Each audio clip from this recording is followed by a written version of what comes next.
Marketing team. How's everybody doing today? Yeah.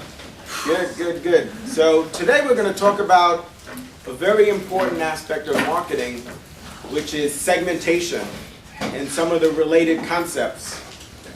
So we're going to talk about segmentation, we're going to talk about market sizing, targeting, positioning. Very important concepts in marketing. So I want to start our discussion by defining what is segmentation.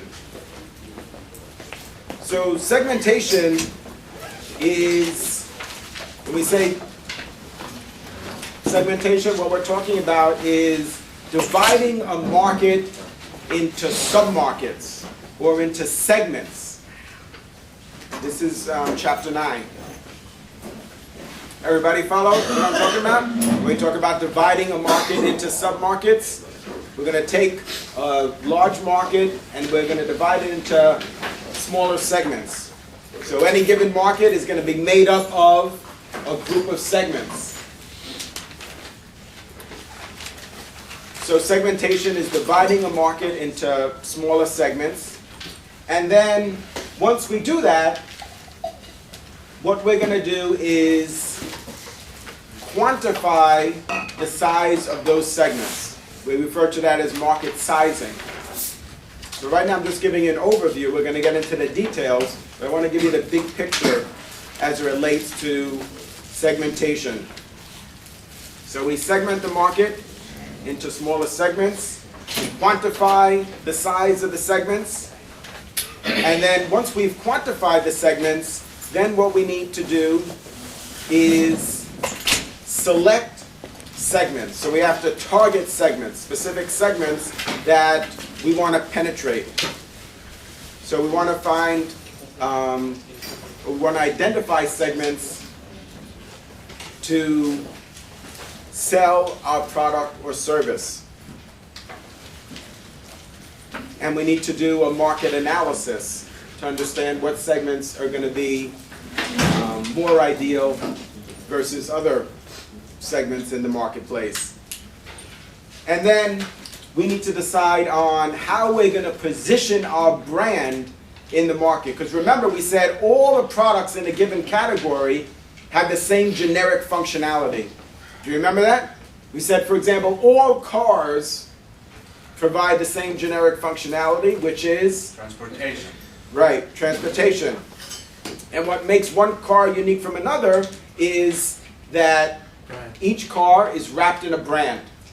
So we said the product is wrapped in a brand. And what's compelling about creating a perceptual map is that we're able to look at where our brand is positioned on two dimensions relative to our competition. So where we are positioned relative to our competition. So that's an overview of what we're going to talk about today. So let's talk more specifically about segmentation when we're dividing a market into submarkets. So there's certain criteria that we have when we're segmenting a market. So when we're dividing a market into submarkets, or sometimes we phrase it another way, we talk about aggregating potential customers into groups, right? So that's another way to look at it. But however you could wrap your head around it is fine. Basically, it means the same thing. Either we're dividing the market into submarkets, or we're grouping customers, potential customers, together. So what we want to do ultimately is identify segments that are large. Now, it doesn't mean that a niche cannot be something that's desirable for us as an organization, but most often what we want to do is identify segments that are large, reachable.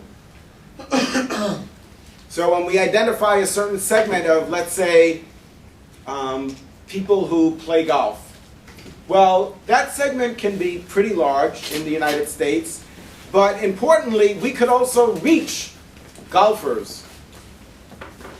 We're able to reach them. But to say, for example, that our segment is people with purple hair, well, that could be interesting and something that we're fascinated by. Is that really a segment that's reachable? So golfers, we know. We know what programs they watch. We know what time they watch. They all read Golf Digest, for example. So when we talk about reachable, it means that we're able to communicate with them. We're able to communicate through advertising, for example. That's what we mean when we say they're reachable. So in other words, our marketing communications plan is something that they're able to view. Now, if we run an ad in Golf Digest, or we run an ad, a commercial during the time that there's golf being played, then aspiring golfers, as well as maybe some professional golfers, would have the opportunity to view either our TV commercial or our billboard. So that's what we mean by reach. Everybody's clear when we say that the segments need to be large and also reachable. So you might say, well, what does that mean, reachable? Reachable, so we could reach them, for example, with advertising. They have the opportunity to be exposed to our print ads, to our outdoor advertising, to our commercials, to our radio spots. If we can't reach them, that's a problem. You agree? You see why that creates a problem for us? Even though the market or the segment could be very large, if we don't have a way of communicating with them, then we don't have a way to create a favorable brand image, to build a level of brand awareness. Customer relationship. Right, develop a relationship with them. So the market needs to be large, reachable, and also the group that we're forming, the segment, must have similar needs and wants. So when we're aggregating these group of potential customers, when we're grouping them together, it's got to be a group of customers or potential customers that are going to have the similar needs and wants. Remember we talked about, we said one of the key marketing activities is identifying an unmet need. So we need to find out what their needs and wants are. So those that have similar needs and wants, so for example, those that have a need or a want for a high quality golf club, we group those together. So they have similar needs and wants. Large, reachable, with similar needs and wants. And importantly, there's a fourth component in terms of the criteria that we use in forming segments. You guys ready? The fourth criteria is that they will respond in a similar way to the marketing mix. What does that mean? What does that mean that we say that now that we've aggregated these group of potential customers, that one of the important criteria is that they're going to respond to the marketing mix in a similar way? First of all, who could tell us what is the marketing mix? The 4 Ps. And what are they? What are the 4 Ps? Well, that was interesting. Your hands were doing like this, and his mouth was moving, right? That's good. You guys worked that out beforehand? That's amazing. They rehearsed it. They rehearsed that. You're doing that outside? So, product, price, place, promotion. So, in other words, when we set the price at a certain level, that means that customers, potential customers in that segment are going to buy. Or when we develop and run a particular commercial, that the people who see it are going to have a similar reaction, that it's going to get their attention, that it's going to create interest, that it's going to stimulate desire and get them to take action. Would that be one of the concerns before you aggregate? And before you break it up into groups? Right, that would be one of the concerns, is because remember we talked a lot about that we want to customize the marketing mix. We want to tailor the marketing mix to meet the needs of a particular segment. So when we have, let's say for example, all men. Okay, but are all men going to buy golf clubs at that price? See, that's what we're trying to determine. Are all men going to react the same way to a particular advertising commercial? Now we know in the US, for example, the US is very diverse. So there's people of different ethnic backgrounds. So you have in a given market, even if we take New York, you have African Americans, Caribbean Americans, Asian Americans, Hispanic Americans, and so on and so on.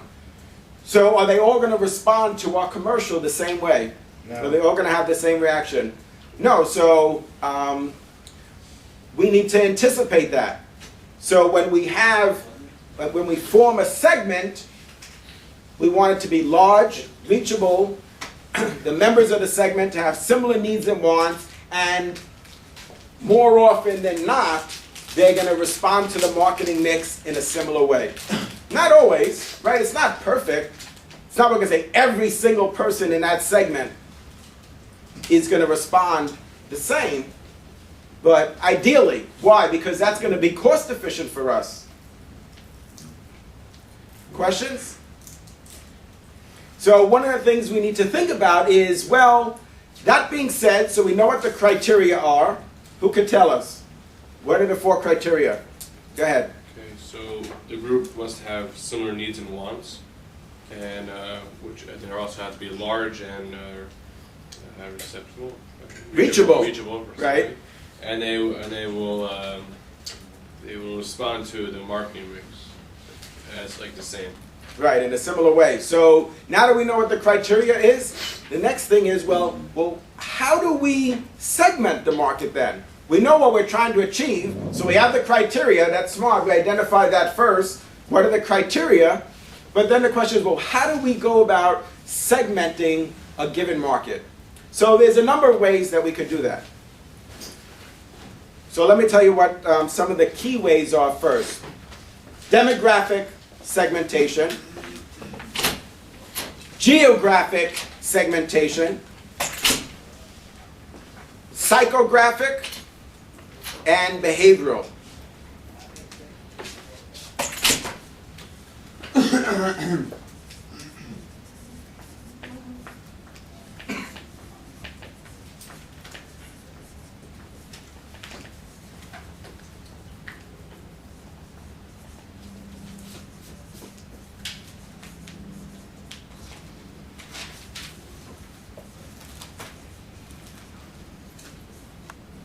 All right, so I'm going to tell you what each of those are, and then we're going to look at some examples. So what I've just shared with you is that some of the ways that we could segment a market, we said that means dividing a market into submarkets or segments, is demographic, geographic, psychographic, and behavioral. So a demographic segmentation means that what we do is we divide the market into segments based on, for example, gender, race, religion, education level, income, did I say age? Does it make sense? So those are types of demographic segmentation. So what we do is we group together, we aggregate potential customers based on their gender, let's say. So what that means is that we group together in a particular market all women and all men. And we see those as two distinct market segments. And the assumption is that each of those segments are large, they're reachable, they have similar needs and wants, and they're going to respond to the marketing mix in a similar way. That's one example. What about age? So we could segment the market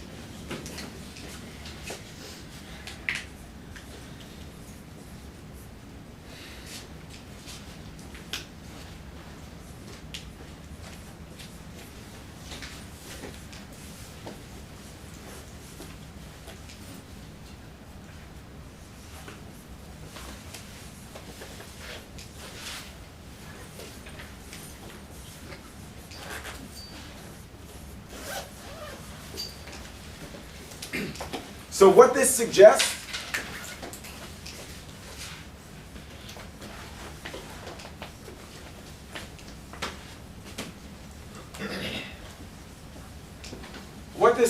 is that we believe that in each of these segments, right, based on each of these age groups, there are similar needs and wants, that they're going to respond to the marketing mix in a similar way, that these age groups are reachable in a given market. Now, it doesn't need to be 18 to 25. Maybe our research says 18 to 35 and 36 to 55. But remember, what we're trying to do is group together potential customers into segments that are large, reachable, with similar needs and wants, and respond to the marketing mix in a similar way. So let me give you another example of what we mean when we say responds to the marketing mix in a similar way. So another example would be when we talk about place, when we talk about distribution. So in other words, if we say they respond to the marketing mix in a similar way as relates to place, might be that they do all their shopping online.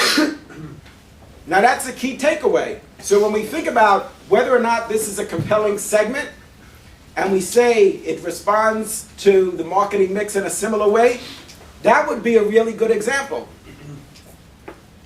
So I don't want you to think, oh, what does that mean? Responds to the marketing mix in a similar way. Well, that would be a good example. That means that people in this age group, let's just say, they shop online. Now that's very important, because that means that we need to have a virtual store. This age group, an older age group, maybe they shop very little online. Maybe they shop only in department stores. We need to know that. We need to know that beforehand to make sure that we have distribution in department stores in that particular market. So it's not like conceptual, it has a very practical application when we talk about response to the marketing mix in a similar way. So that's an example of place, of distribution. And so these particular customers, potential customers, that's how we're going to distribute the product online. I have an odd question, but to which... I like odd questions. To which segmentation variables or just segmentation group would like pregnant women? I would say that's Like lifestyle, psychographic. Psychographic? Thank you. So it's a life stage, for example. What if you have like sort of overlapping type of segments that ever happens, something like that? Yeah, but remember, we're the ones defining the segment. It's based on our analysis. So we define the segments based on our research, through our qualitative research, through our quantitative research, through our secondary research and primary research. That's how we're able to segment the market, is we've already done research. Once we have that learning, then we're in a position to segment the market, to divide the market into these segments and to group potential customers. And then we name the segments. We decide what the names of the segments are going to be. So for example, we could name each one of these age groups whatever we want. That's up to us. So that's why it's so important for us to understand this, because for you to add value in an organization, you need to be able to think critically like this.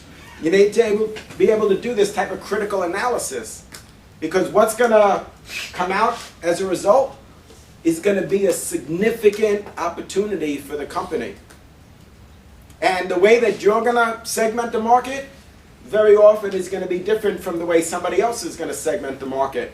And that's why we say one of the greatest competitive advantages that a company has is its people. So you're unique.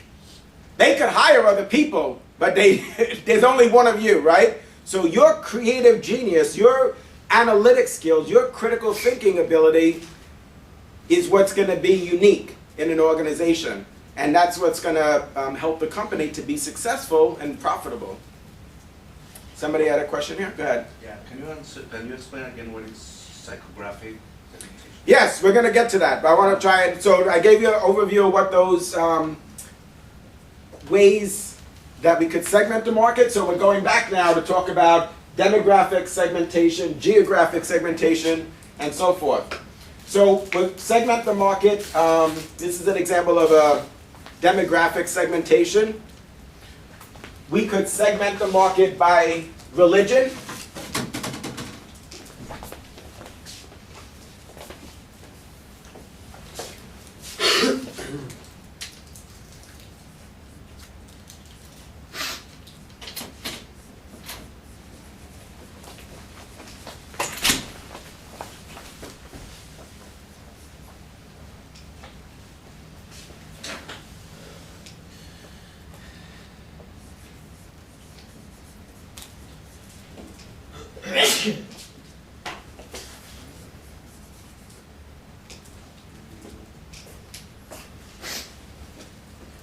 Now, why is this significant? Now, these types of segmentation that I'm sharing with you, we know as marketers have relevance, have significance.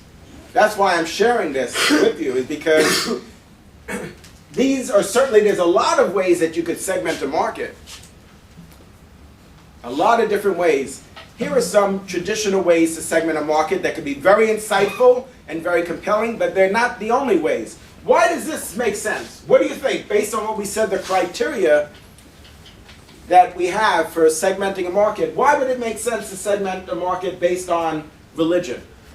They'll have similar needs and wants if they're all in the same religion. Yeah, they're going to have similar needs and wants. A lot of these segments are quite large, and I think I put it in the right order. It's Christian, Muslim, Buddhist. The last time I checked was about 750 million, which is very substantial.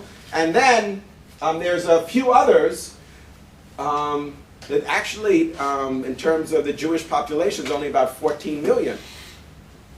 So relative to these other segments, that segment is quite small. But yeah, your point is certainly very well taken. They're going to have similar needs and wants. Like, let's say, for example, Christmas trees.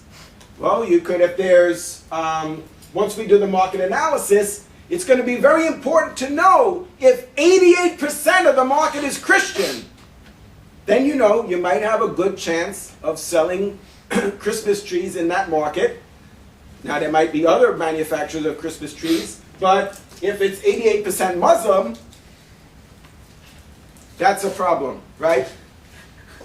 Muslims are not going to buy Christmas trees. And I know it sounds like a blinding glimpse at the obvious, but we have to do our research, right? We can't think, oh, well, yeah, I think there's a lot of Christians that live there. Well, we need to know how many.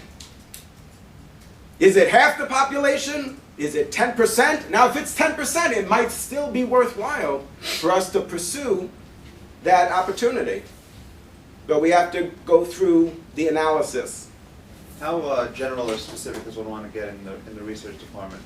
Like, for example, if I was selling a golf product, right? And would I advertise in a golfing magazine, or would I rather just a general sports magazine or something like that?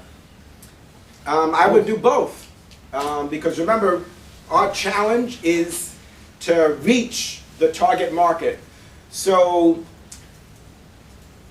the Golf Digest, for example, I would like to think that that would be one of our first choices to run a print ad. But I think you raise a good point that even in a magazine that's what you consider to be a general sports magazine, I still think you might find maybe, let's say 25% of the readership that would buy golf products. I'm just saying, it could be 15%, depending on the particular magazine. And then that's what media planners spend a lot of time doing. That's why media planners work 90 hours a week, trying to determine which group of magazines, for example, is going to provide the highest level of reach and at an efficient rate. So some magazines might, the profile of a given magazine, only 50% of the readership might be a match with our target market. But in some categories, in some markets, that's actually a lot. So you have to determine which magazines. And that's why, like for example, I could tell you in some magazines, like let's say Better Homes and Gardens. Better Homes and Gardens is not a sports magazine, but just for example, has a circulation of about 7.5 million, which is a lot. It's really a lot. It sounds like a small number because with television, we're always thinking about reaching 200 million people during the Super Bowl. But for print, actually 7.5 million, a circulation of 7.5 million is one of, is an indication that that magazine has one of the highest levels of circulation. Not the highest, but certainly one of the highest. And a full page color ad for 1 month, right? So one insert is almost $400,000.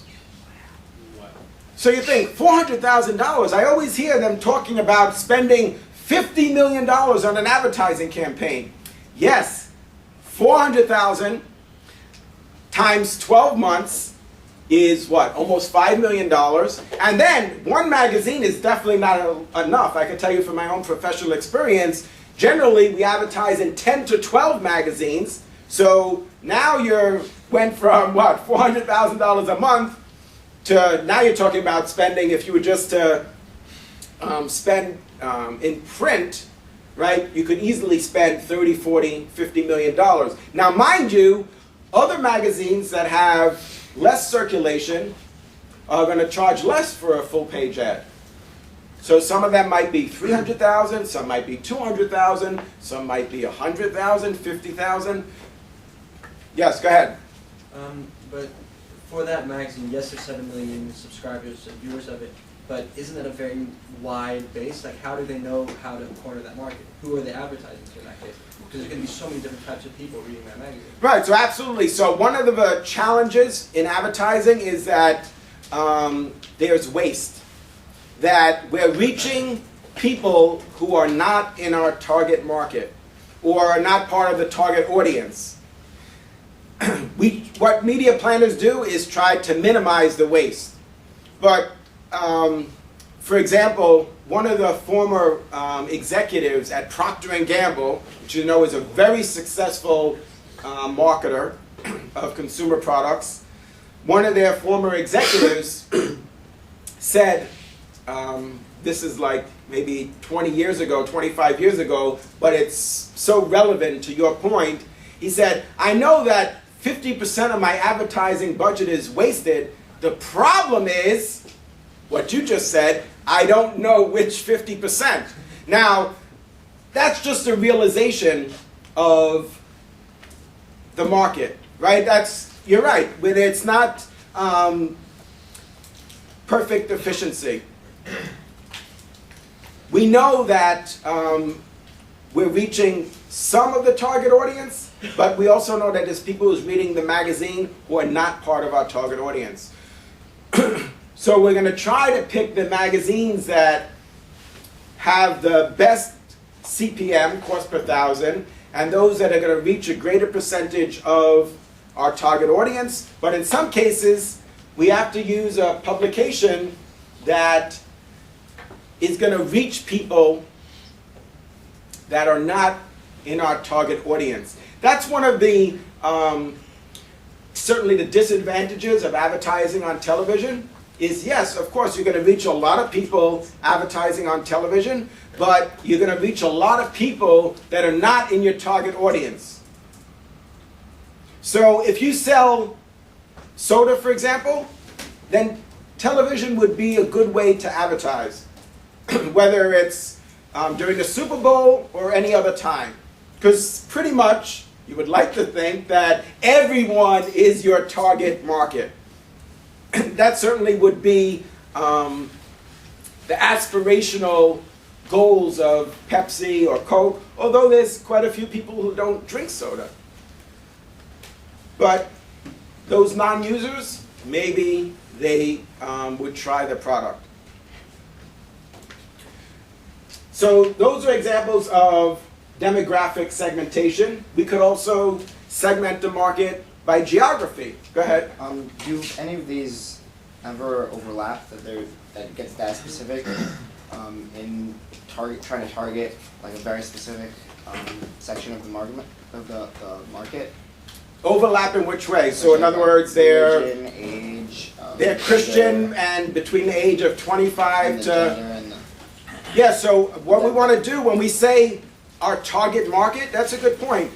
When we talk about our target market and defining our target market, well, that's what that means. So in other words, if somebody says, who is our target market? You should say, our target market is men between the ages of 18 and 45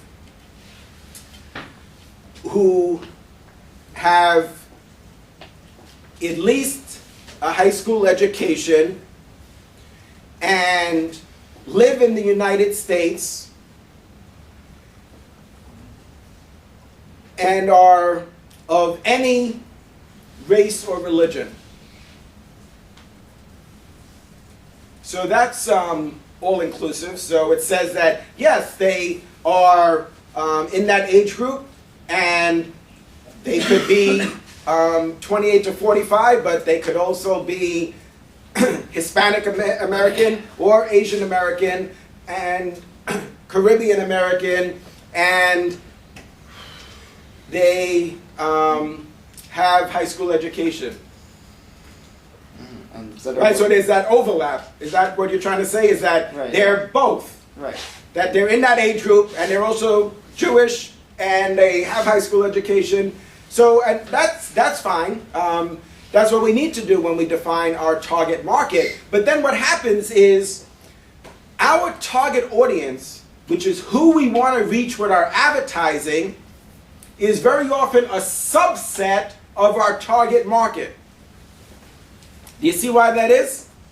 So in other words, our target market, let's say, is all men 18 to 45. But then our target audience, and we're going to have several target audiences, right? That's who we want to reach with our advertising, is we're going to have an advertising campaign that's trying to reach Asian Americans. An advertising campaign that's going to reach Hispanic Americans. An advertising campaign to reach African Americans. So each advertising campaign is going to capture this idea of multicultural marketing, that you want your advertising to resonate with the target audience. It's something that people have got to connect with. Now, let's say you want to sell a product to 18-year-olds. You're not going to have me in the ad. They're not going to want to buy a product that I use. They want to see you guys. They want to see you. Say, yeah, look at him. He's cool, and oh, he looks like a college kid just like me, and he wears $300 sneakers and $250 jeans. So you want to be able to connect with the target audience. So that's why we customize our ad campaigns. And especially in the United States, it's certainly very relevant because the market is very diverse. And the segments are also large. The Hispanic American population in the United States is increasing very rapidly. The Asian American population is increasing very rapidly. African Americans in the United States are approximately 12%, which is what? That's more than 35 million people. That's a pretty big segment. That makes sense to customize a advertising campaign that African Americans can connect to. Is that right? You guys agree? Does that make sense? And then, for example, let's say for Hispanic Americans, you're going to advertise in magazines that are read by Spanish-speaking Americans. And you're going to advertise on TV stations like Telemundo, for example, that run programming in Spanish. So that's what they want to see. That's what the customers want to see. Is that what you guys want to see when you're purchasing a product? You want to see an ad that's representing your lifestyle, or maybe it's aspirational, so it's representing the lifestyle that you desire. How important is it to market to groups within different type of demographic, for example, like all the different Jews that come from different backgrounds? Yes, I think the more specific, the more compelling. So the better that you could customize the ad so that a specific subsegment will connect and relate to the ad better and ultimately purchase the product, I think that's ideal. And that's why I drew a distinction between what is very often referred to as African American, but then you also heard me use the term Caribbean American. But those are two very different cultural groups, right? Although generally in terms of skin color, often they're referred to as blacks. But their culture is very different. It's very different from somebody who's grown up in Mississippi down south and somebody whose family moved here from Jamaica 15 years ago. So it's a very different culture, and it means that their needs and wants are going to vary in a variety of ways. If there's similarities, then that's okay. There might be some similarities for certain products, and other products there could be differences. So for example, the food. There's definitely very different food and delicacies that are preferred by Caribbean Americans and not so much African Americans. But there could be other products where the needs and wants are similar. Like, for example, hair care. And I know you like to think, what does this guy know about hair care? But I know a couple of things. I know what shampoo is. I know you're thinking shampoo. Do you follow what I'm saying? You see, does that make sense? Oh, you got it now. He just got it. Okay, good. Go ahead. How would you appeal to a variety of people, right? Let's say you want to sell a product that anyone can use, and it's applicable to anyone's life over the age of 18 and below the age of probably retirement. How do you appeal to anyone like that? Because you're talking about every single sub-segment or subdivision and everything. And so what you need to do is communicate to each group with a different marketing communications plan. So this idea of like one size fits all, I don't recommend that. So I know what you're trying to say. How do we sell to all religions, all age groups, all ethnicities? It's challenging to do that because whatever it is that you do, there's going to be some groups that are going to connect better with the commercial and our product and service than others. Even if you use animation, like look at what Geico has done. So they said, you know what, we're not going to show a Hispanic, we're not going to show an Asian, we're going to show a gecko. Or caveman. Right? Or a caveman. And we're not going to tell anybody his religious beliefs, right? Or associations, right?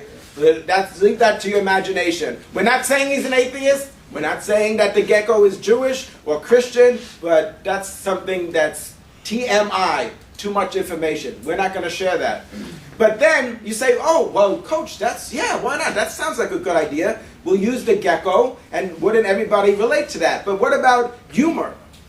What everybody considers to be humorous is going to vary from culture to culture. Maybe in some cultures they find that very amusing, and other cultures not. Maybe in some cultures they find that offensive. Gecko. Yeah. Yeah, maybe they think that they're mocking the gecko, and that's maybe somebody's pet. They're offended by that. So you have to think about that carefully, but I think that's a good example of where they're trying to sell car insurance. But you know what, importantly, think about this. They're trying to sell car insurance, but not to everybody. Why? Why would I say not to everybody? They also have cars. Exactly. So now what about you run this ad like they do, and please don't tell me that a big company did it, that makes it right, because big companies make big mistakes. But certainly they advertise on television, but like Alexi is saying, well, everybody doesn't own a car. So what about all those people that are being exposed to that television commercial who don't own a car and they don't have a need for car insurance? That's waste. That's what the president of Procter & Gamble was saying. I know, but what can I do? Alexi owns a car and Shlomo doesn't. What can I do? They're both watching the show at the same time, the same day of the week. So it happens. What we want to do is try and minimize the waste. So we talked about demographic segmentation, age, gender, race, religion. Let's talk about geographic segmentation. So geographic segmentation could be based on region. So the idea is that we believe that people who live in a certain region have similar needs and wants and are going to respond to the marketing mix in a similar way, are reachable, and the segments are large. Giant fans. But don't you think we also can include here like culturally wise, like because it's geographic like different parts of the world and countries, it's also cultures, different cultures. So like how does the cultural differences fit in there?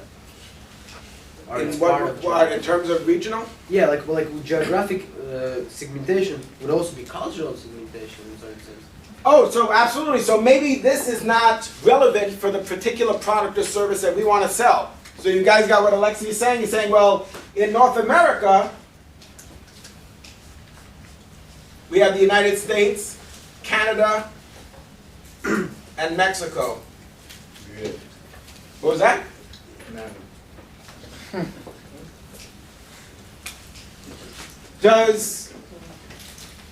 Does that make sense for the product or service that we want to sell? Maybe what Alexi is saying is, you know, that in Mexico, right, the culture is very different than, let's say, in Canada or in parts of the United States. Although there's a lot of Spanish-speaking people in the United States, the language you speak does not always indicate a common culture. Because there are people speak Spanish all over the world, and the cultures are very different. And also the Spanish, the dialect of Spanish is very different. So Alexi brings a good point. So maybe this is not appropriate for our product. North America, South America, Latin America, etc. Or if we look at, let's say, Asia, for example. So we have Korea, Japan, China, just for example. Wow, but I mean, yes, they're Asian, but certainly there's vast differences in the culture there, in each of those countries. So maybe this is not the best segmentation. Maybe we need to look at, instead of at the region level, maybe if we're focusing on that region of the world, then maybe we take it to the next level and we focus on specific countries. China, which has 1.3 billion people. India, which also has about 1 billion people. Japan, Korea. And by the way, what I just did, you see what I just did here? By quantifying the population, that's referred to as market sizing. Right? What I just did is quantify the size of the market by saying that 1.3 billion people live there. It could be in dollars, it could be per capita income, it could be the number of people. But we want to know, once we segmented the market, the size of each segment. Do we prioritize because of that? Yeah, so one of the things that we're going to look at after we've identified these segments is which ones are the largest, which have the greatest level of expected growth,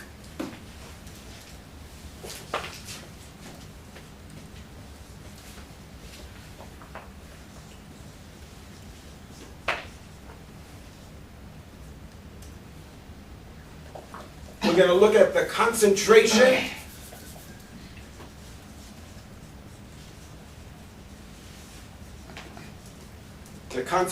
of the market. So the size, the growth rate. Remember we talked about the Boston Consultant Group model?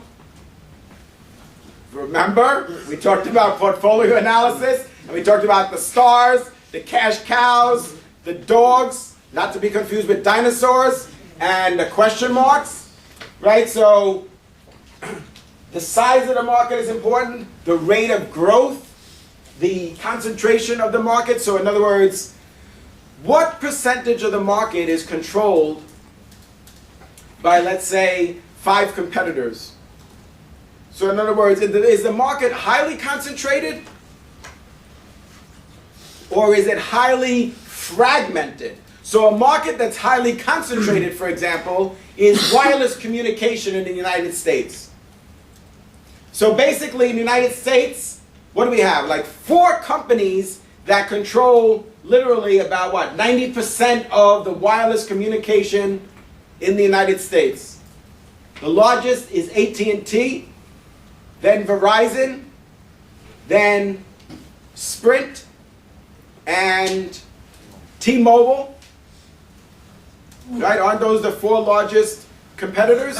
So that's very different from a market in which you have 100 competitors make up 90% of the market. If 100 competitors make up 90% of the market, then what? That's highly fragmented versus highly concentrated. That's going to have an impact on how we view the level of market attractiveness. So we need to take that into consideration. Also, Michael Porter has a model, a market attractiveness model known as 5 forces. And the 5 forces model looks at some other aspects, such as the level of rivalry. So the level of rivalry is an indication of how attractive the market is. So if the level of rivalry is very high, then the market is less attractive. Threat of substitutes. If the threat of substitutes is high, then the market attractiveness is low. So for example, if we sell milk in a particular market, then what would we be concerned about? Other milk sellers? And Orange juice. orange juice, right? That's an example of a threat of a substitute, that people might drink milk produced by other farmers, other dairies, other branded milk products, but also a substitute would be juice, or maybe soft drinks, or maybe water. It depends. That's something that we need to understand from a consumer behavior perspective. In a given market, there's no right or wrong answer. It's only what consumers say is, if there was no milk, I would drink orange juice, or I would drink soda. Isn't another way around that like what PepsiCo does, in that they own the milk company and the orange juice company? So a company like Pepsi and Coke, they operate in multiple segments in the beverage category. So absolutely. So Pepsi owns a variety of soft drinks, right? They have a portfolio of soft drink brands, including Pepsi, Sierra Mist. What else is theirs? Powerade, orange, No, Gatorade. They own Starbucks brand. So Pepsi is the cola brand. Sierra Mist is the lemon lime, and Yeah. Crush and Crush. So crush. so they have an orange flavored soft drink. But to your point, they also own Aquafina, which is a brand of water. And what about juice? Do they own a juice company? Minute Maid. Well, Minute Maid, I think, is Coca-Cola. I think they might own Tropicana. Yeah, they might. I think they finally did acquire Tropicana, didn't they? PepsiCo Yeah, Tropicana. owns all those drinks: Frito-Lay, Tropicana, Quaker, and Gatorade. And Tropicana is from And then Pepsi. Frito-Lay is like all those chips. Tropicana is every juice. Quaker's. Right. So, but I think Coke had taken the lead with its Minute Maid brand for a long time, and then Pepsi emulated them and realized that it was relevant in terms of the way they were viewing, the way they segmented the beverage category, that owning a juice company, an orange juice company, it's made strategic sense to them. But both of them are very adamant that they don't want to sell alcohol.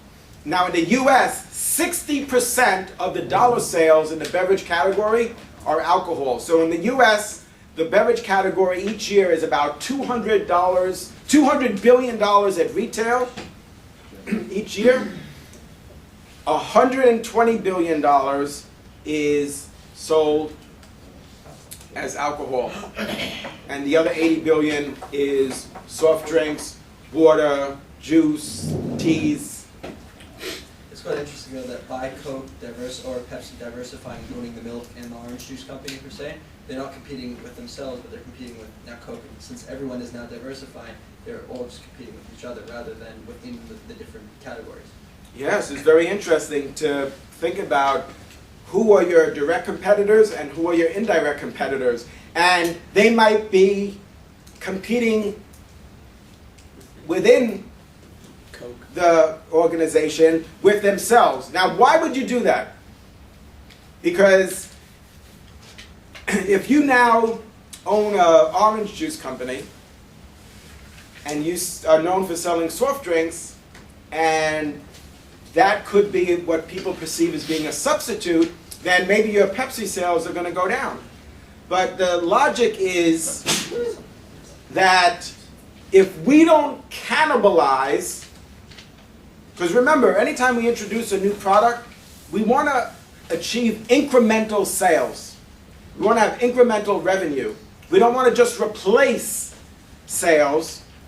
But in this case, we're not talking about incremental revenue. We're talking about just the opposite, which is cannibalizing our sales. That means, for example, we might sell less Pepsi and sell more orange juice. And the reason is because if we don't cannibalize our own sales, somebody else will. There is a cost of doing nothing. Don't think that doing nothing is the safe decision. It's not. So just because you say, you know what, I'm not going to acquire an orange juice company because that's going to cannibalize the sales of my soft drink business. Well, that doesn't prevent orange juice from cannibalizing the sales of your soft drink business.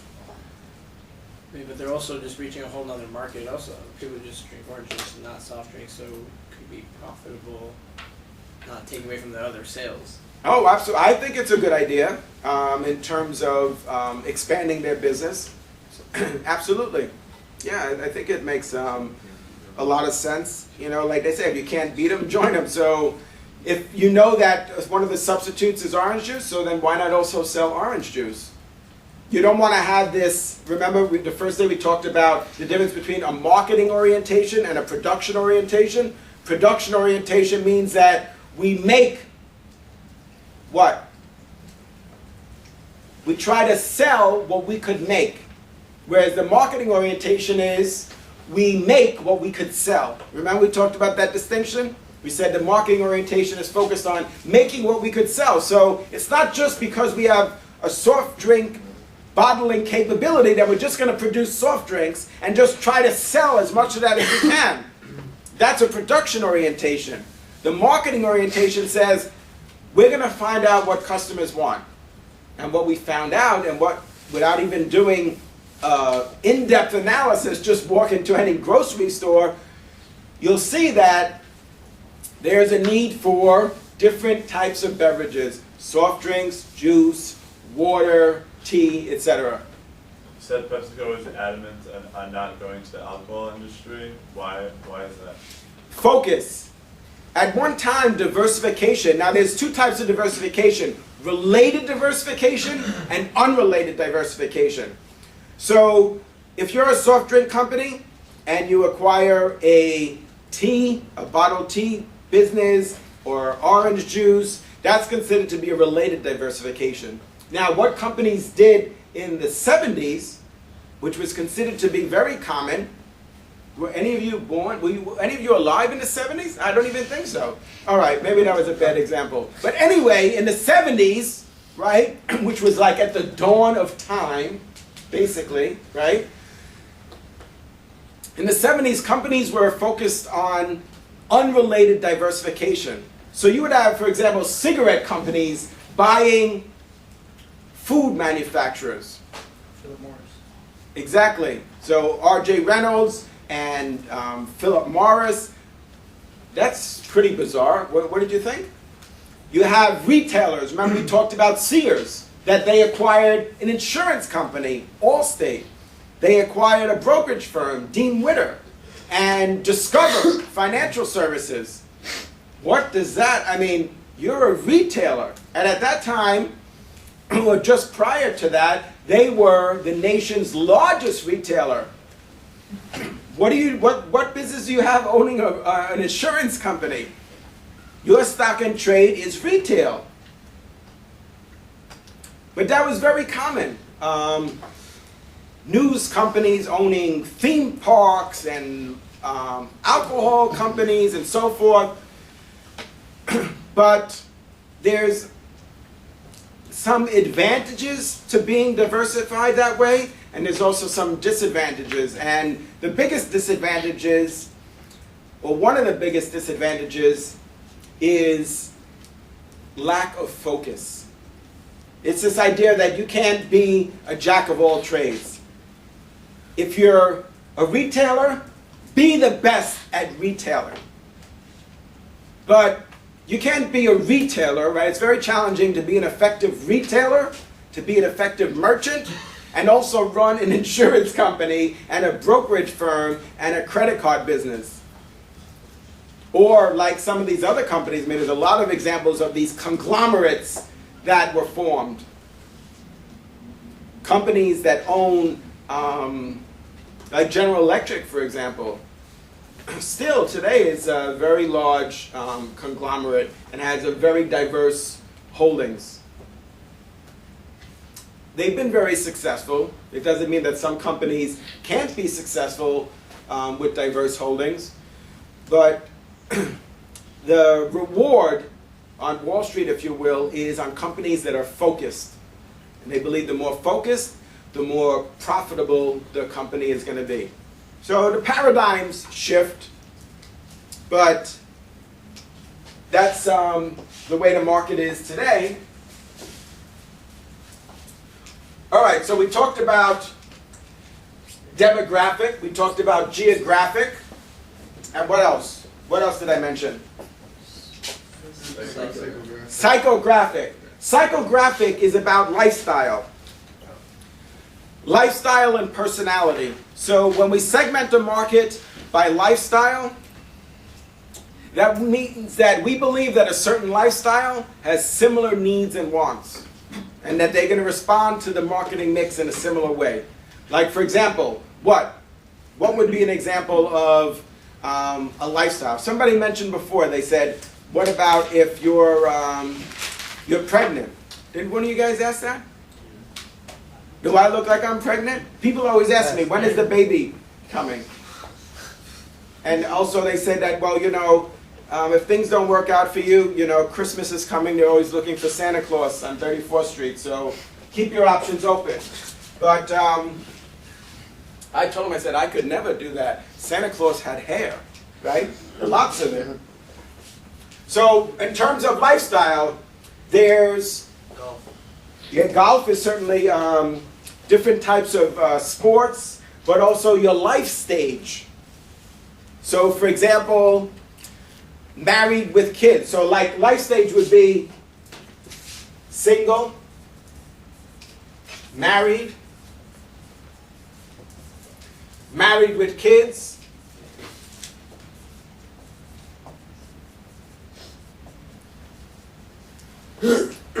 and then we have what's called empty nester.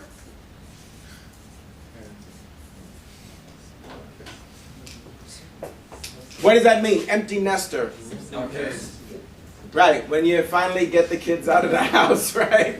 So what this says is that people who are single, right? Now we're talking about lifestyle. People that are single have similar needs and wants, and are going to behave to the marketing mix in a similar way.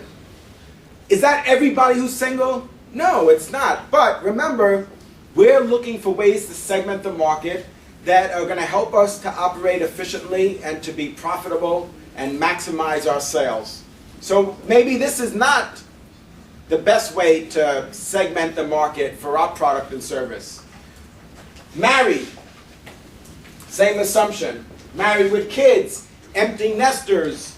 So those are different life stages. Go ahead. So like Gerber,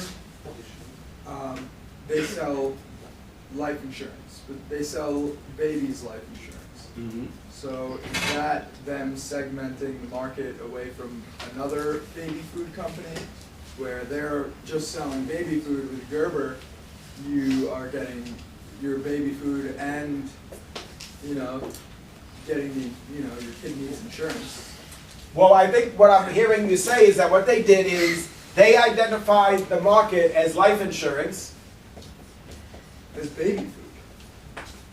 Right, I know. Gerber is the one that sells the insurance. But what I'm saying is that they segmented the market, the life insurance market. And they said that there's different segments. There's babies who need insurance. There's teenagers that need insurance. And then adults within different age groups that are going to need insurance. So I think the way they're looking at the market is smart, because they took this huge market, life insurance, and they said, this is the way we're going to break down the market, and we're going to target, right? When we're targeting, what we're doing is selecting a segment or multiple segments, we're going to focus on this segment. The segment for life insurance for babies. Yeah, I think that's compelling. Now, whether or not they decide to target these other segments is, a different business model, but I think that them focusing on this segment is also relevant to their brand. So in other words, when we brand a product or service, we have to think about whether or not it's logical to brand that product or service with that particular brand. So we have to look at the brand elasticity. How far could we stretch our brand? Now, Gerber, as you were suggesting, is a very well-known marketer of baby food. So Gerber, for most people, means baby. So you could extend their brand, the Gerber brand, into a lot of different categories that relate to babies. Baby food, baby insurance, I think a lot of other categories. But maybe Gerber jet skis? Maybe that doesn't, there's not a logical connection there. So I think this is really smart because they realize that their brand can be extended into life insurance, but it's very relevant specifically to life insurance for babies. Yeah, I think it's very smart what they did. I think what Gerber's doing, they also have a college fund type of thing that they set up from when they're babies. This way, by the time they're teenagers like us, I guess, or 21 or whatever. So what you're saying is you're teenagers and I'm 21? Is that what? No, I'm 21, but like, oh, okay. Like in general, whatever, you know what I mean. So like in general, like the average teenager, college life is 18 to 22, I'd say. And so from day one, they're basically targeting each group, meaning babies or baby food, teenagers for college, and adults to pay for, I guess, the college and the baby food. And their marketing pitch would most probably be towards those adults at the current moment, just based on who's paying for the product, and who's like raising their loved one, I guess, their kid. So. And so, tell me more about the tuition, the program that they They're contributing towards the scholarship. Yeah, all I really know is from the commercials that they say, like, they have this whole, like, family discussion and saying how, like, I already started a college fund and, like, they just, like, put diapers on the baby, basically. So, like, that's the type of thing. Like, from what I assume, Gerber puts a percentage of their, whatever that person buys into the college fund, or actually, probably whatever their profits are. In the end, percentage goes into whoever signs up for their college fund program. And so what did we say that would classify as last class? We talked about this. What is that? Why are they doing that? What are they trying to... Social responsibility. Right. Corporate social responsibility. That's a good example. Right? Basically, they're giving money into a scholarship or some sort of charity. That's a good example of corporate social responsibility. That's the reason why they're doing that. Payment. What is it? It's a monthly payment. How does tell us? You found it? What is it? Yeah. What is it? It's a monthly payment that fits your budget, whatever it is. So does the company, does Gerber put money into the fund? No, you don't. The customer does. You decide when you want your money, between 10 and 20 years. You receive a guaranteed payment of $10,000 to $150,000, of $10,000 to $150,000 when your policy reaches maturity. Wow, so they really are getting into financial services. That's interesting. I mean, so they basically are selling annuities. If they had to stop making baby food, right, they'd have no more source of income. And they have this life insurance plan. And the life insurance plan needs to be backed by some capital. So the only way to guarantee that they'll have that capital to pay that plan is the babies that stay alive for 18 years, get to college, and they swallow all the life insurance money that they don't need to pay out, and that goes to the college fund. No pun intended, right? Yeah. Yeah, okay. All right, so it's a good example. Maybe we'll have a chance to revisit that in another class. It sounds like an interesting company to study. Before we go, I just want to touch upon this. I don't want to rush it, but just to give you some insight, and we'll talk about this again next class, about behavioral segmentation, which has to do with usage rate and another example is product benefit. So let me just tell you this quickly, and then we'll start with this next time. But in terms of usage rate, we have heavy users, moderate,